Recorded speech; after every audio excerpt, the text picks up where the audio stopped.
Good afternoon. In this screencast, I'll be presenting my analysis of data from the World Happiness Report 2019. Let's consider question number 1. Does corruption contribute to happiness? In the top half of the screen, we have a scatter plot with ladder or happiness on the horizontal axis and corruption on the, sorry, that's the vertical axis, and corruption is on the horizontal axis.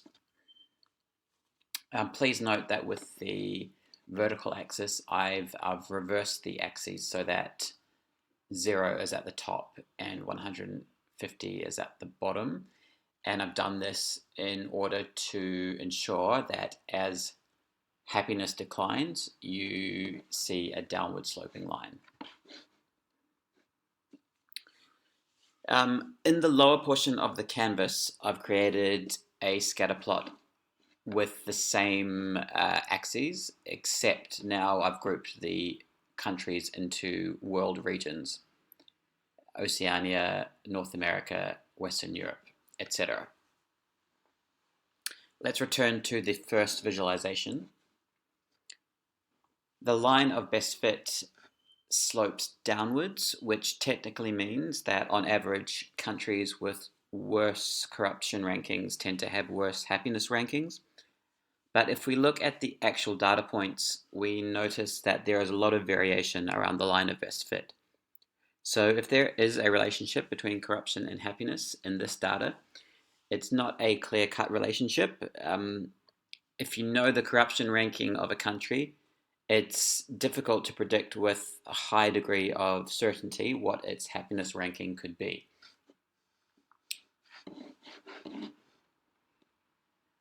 When we group countries into regions down here, the relationship is still negative, and now it's less ambiguous. The variation of the data around the line of best fit is less severe.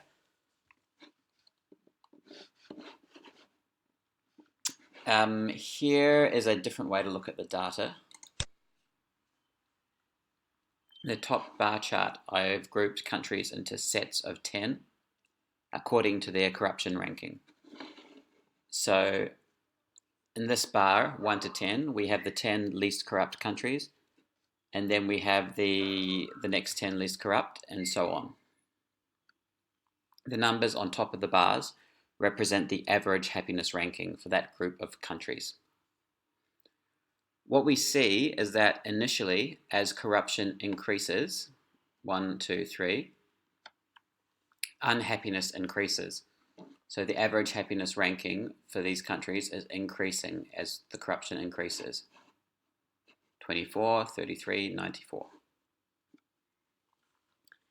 But as corruption continues to increase, we don't see any obvious change in happiness. So note now that as corruption continues to increase on the horizontal axis, there's no noticeable real change in happiness. Sometimes it's going down, sometimes it's going up, and it's sort of hovering around 80, 90. So what's going on here?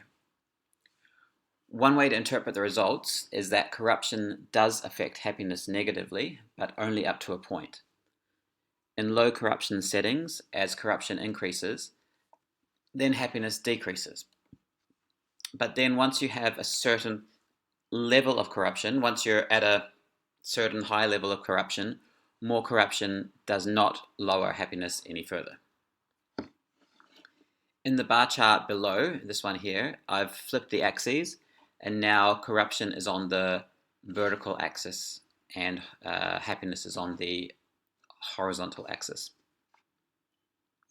What you see here is a similar sort of relationship with corruption levels increasing as happiness decreases in countries, but then after a certain point the relationship breaks down and you sort of see constant level of corruption regardless of the level of happiness in the country.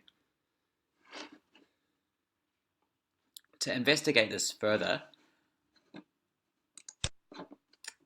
I isolated the 30 least corrupt countries from the others. So up here we have the countries that ranked 1 to 30 for corruption. And below, in this chart, we have the remaining countries. What we notice now is that aside from a couple of interesting outliers, for example, Rwanda, which is the second least corrupt country in the world, according to this data, the data clings much more closely around the line of best fit. So now the relationship is a lot more clear cut. You can say with higher certainty that within this group of countries, as corruption increases, happiness will decrease. This relationship is less ambiguous now because this line more closely models the actual data.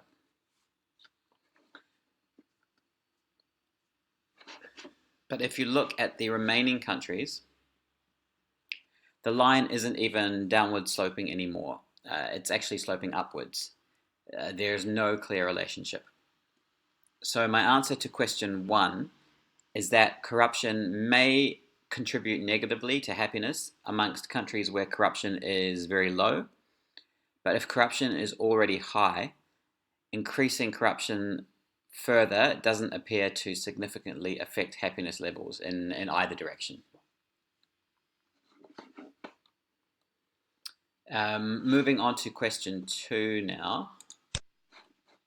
How does freedom affect developing and developed countries' ranking? So I won't dwell on this question too long because I think the story here is less interesting. But when you separate out the developed and developing countries, which I've done here, these countries here are the developed countries. These countries down here are the developing countries, and I've used the United Nations definition of developed and developing countries to separate the countries out. And I think those definitions are a little bit controversial because they put a country like Singapore that's classified as a developing country, even though by many measurements it would be considered a highly developed country. And then other countries, for example, Eastern European countries that recently joined the EU, such as Romania and Hungary, those countries are considered developed countries. So that's just how I've separated out the data, just for your information. But what we see here is that there appears to be a negative relationship between between lack of freedom and happiness. So as a country becomes less free, as it drops down the freedom rankings, its happiness ranking is also declining. But the difference between the developed and developing countries is that the relationship appears to be more clear-cut in developed countries. So in developing countries, you can see again there's much more variation of the data around the line of best fit. So it means that there's probably lots of other factors contributing to happiness in these countries. Simply knowing the freedom ranking of the country doesn't help you predict the happiness with a great deal of certainty. You can see in this range of 70 to 80, you've got some very unhappy countries, but also some relatively happy countries. So my answer to this question is freedom is important for determining happiness, especially in developed countries. And it's also important for determining happiness in the developing countries, but less so. And more freedom equals more happiness in both cases.